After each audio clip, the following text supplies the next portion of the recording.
Welcome to నాన్నమ్మాస్ kitchen. ఈరోజు సద్దగారెలు చేస్తున్నాము. 3 గ్లాసుల సద్దపిండి, 1.5 గ్లాసు బెల్లం కావాల్సి, మీడియం గ్లాసులో 3/4 గ్లాసు నీళ్లు వేసి బెల్లాన్ని కరిగించాలి.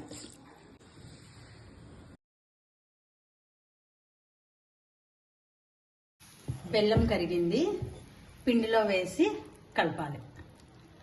1 గ్లాస్కి 1 స్పూన్ ప్రకారం నెయ్యి వేయాలి.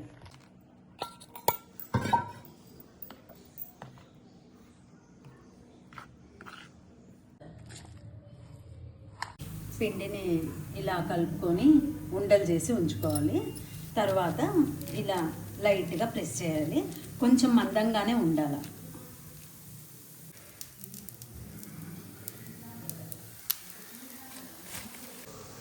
అది పెనం పైన వేసి కొద్దిగా ఆయిల్ వేసి కాల్చుకోవాలి.